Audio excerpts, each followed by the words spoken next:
Good afternoon, this is Jeff with Sewer Tech Northwest. Today we're at property address 574 Northeast Shafford Avenue here in Estacada. Located up on the rooftop, we're going down through a 4-inch cast iron vent. It's on the back side of the roof. Checking the overall condition and serviceability of the sanitary sewer line. Water is running. Oh, look, we got a little helicopter plant, tree thing. I can't think of what that's called right now. It's a seed. Anyhow, we're zeroed out here at the base of the vent. Off we go. We will catch up to water flow here in just a moment. We've got the bathtub running.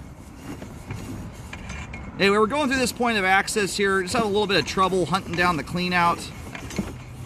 I think it's just buried quite deep out front. So the plus side of going to the roof vent like this, especially being that about 99.9% of cast iron cleanouts are directional. They force you one way. Is it oh, there we go. There's a root. We're now outside the house here. Or at least we should be, theoretically. You shouldn't have concrete pipe under your house. Just transition there over to concrete. We do have root penetration 2 times now.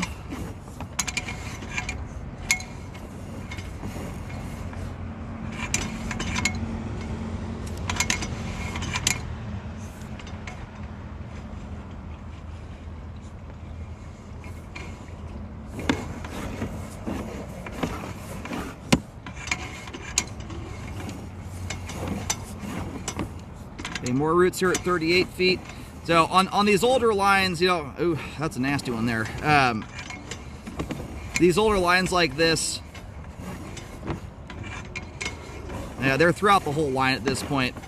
So what I was getting to is the miracle of this line, it honestly is the slope the property has. It's helped this line stay in grade. Normally on a flatter property like this, if you had that many bad pipe joints with roots, this thing would have likely settled like crazy to where you had bellies everywhere, offset joints, things of that nature.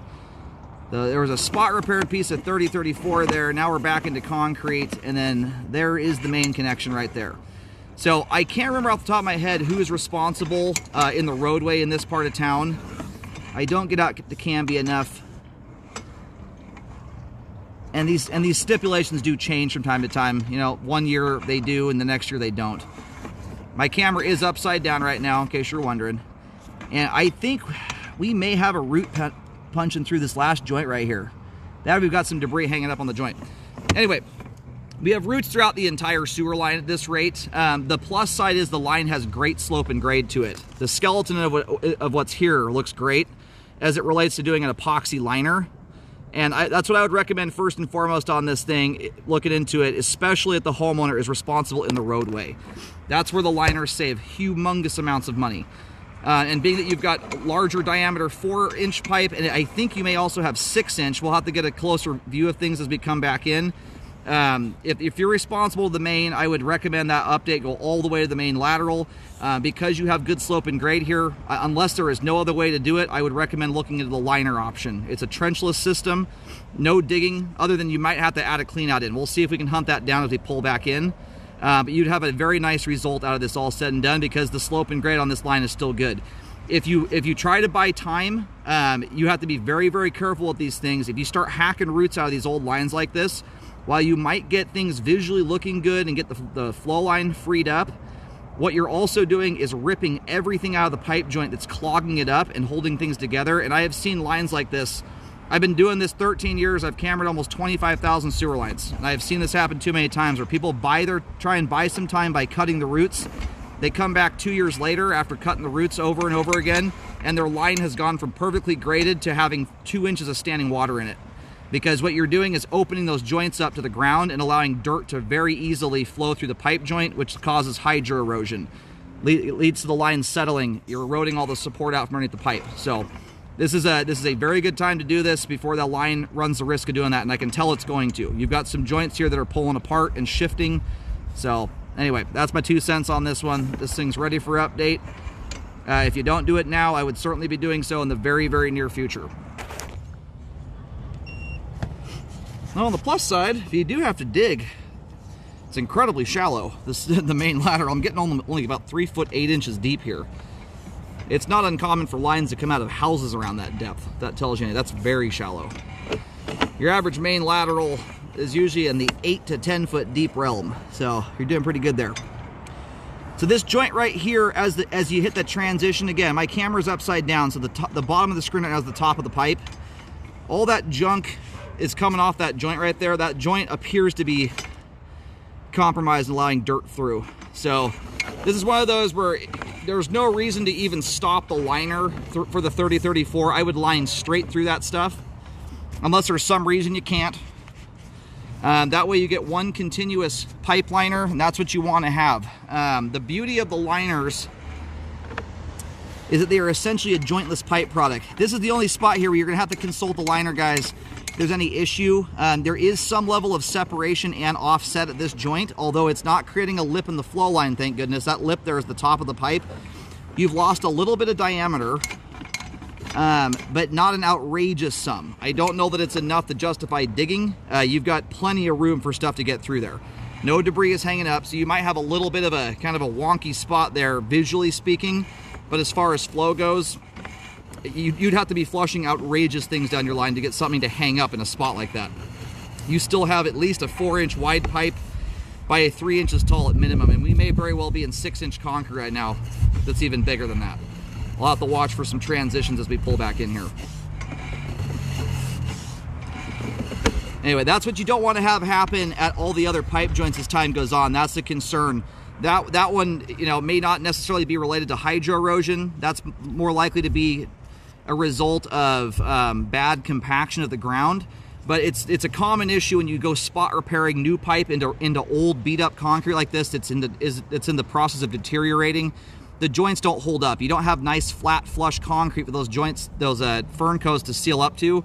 You've got a porous pipe, so they don't seal up properly. And so they often end up allowing some level of groundwater to seep through, and it's already a spot repaired area that's, you know, the more likely areas to settle to begin with, and you often end up with stuff like that. So anyway, fix it however you want to. The liner is something I would certainly look into though. Got some big hefty roots, and that joint right there is just opened wide up in the ground.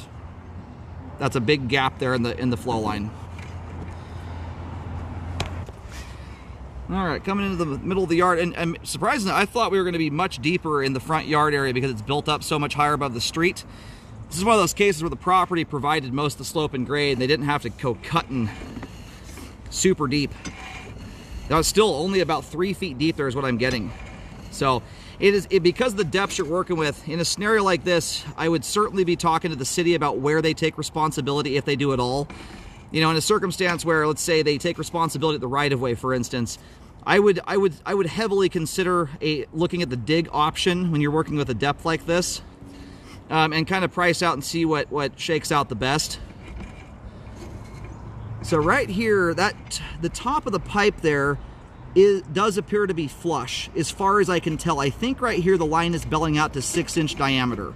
So going back to what I was talking about earlier, that joint that pulled apart somewhat out in the 3034, I believe is in 6-inch pipe. So you've got a lot of room there. That's not a spot I would go digging up unless you absolutely had to. To do that, to save yourself 1 inch of in this case, height. If you still got 6 by 5 inches, you have plenty of room. The hole in your toilet, by the way, is about 2 inches in diameter. So whatever's going down your pipe's got to fit through that. So you've got a lot of space there. So I would look into both options. You've got some added advantages with those liners in that they are essentially a jointless pipe product. You don't have as many weak points for roots to penetrate through or re-intrude the sewer line. I would consider, if this, you know, the line's remaining next to that tree, I would be ditching the tree or moving it, so you don't run the risk of this happening again. And it does happen, unfortunately, sometimes.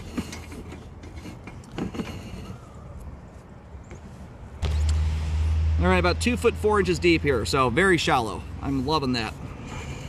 The downside of a very shallow sewer line in proximity of roots is it's that much easier for roots to get to the line. The deeper your line is, unfortunately, it's more expensive to install, but it isolates the line much more effectively from roots. At surface, you know, when you're that close to the surface, it's extremely easy for roots to get in, especially through old deteriorated pipe like this. In fact, right here, I think you are actually jumping to 6-inch right out of the gate here. It's a hard one because the pitch the line has on it, it dives at a very different angle from the cast iron right here, which can sometimes give you the illusion of a diameter change. So anyway, I'm gonna go mark right here. I'm gonna push just past this to get a better locate. So I'll try and adjust for that. If you park right between the joint, cast iron shields the signal really good and concrete doesn't, and you end up with a really weird locate signal. So I'm gonna push past and I'll try to adjust for it. Just know that marking might be off by 6 inches or so. All right now we're sitting about, I'm heel to toe pacing this off about 8 feet out from the front of the house in the yard there. You'll see a green T marking and plenty of green markings that go all the way out to the road. This line crosses the curb at kind of a hard, like 45-degree angle and hits the main that way too. In case you're wondering why the markings look that way, that's just how it's oriented.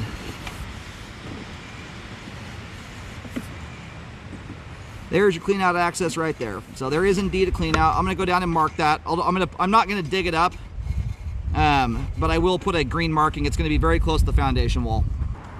All right, so the clean out, it's a tricky one. It's almost directly under a bush that's just out from the foundation, just barely behind it. So I just put a big green dot. It's right between the bush and the house. You kind of have to move the bush out of the way a little bit. But that's an important thing to hunt down if you end up doing a liner. That's where you'd gain access to the line and install the pipe, the liner. Otherwise, with the depths you're working with here, I'm only about 1 foot 3 inches deep at the cast iron to concrete transition, extremely shallow. This is one that it would definitely behoove you to go check into the price point of digging versus lining. The lining is going to be of huge benefit and cost savings if you're responsible all the way to the main lateral. And the line does need updating to the main lateral. Your joint at the main there is starting to become separated too. I'm just not entirely sure. This is where you got to run it past the liner guys to see if they can line over that joint or not, because it is the way that it connects to the main there, and that oval shape like that. I'm not sure if they can overlap that joint or not. So that's just one of those spots there. They'll probably progressively get worse with time, as that joint out there at the least looks like it's separated up into the ground. You may also have a root starting to come through it. It was gunked over with enough stuff, it was hard to make that out. But anyway, recommend all concrete pipe and 3034 be updated in this case, because you do have a bad joint at that connection. So if you do a liner, I'd recommend shooting the liner straight through that section, pretend it's like not even there and like it's old concrete.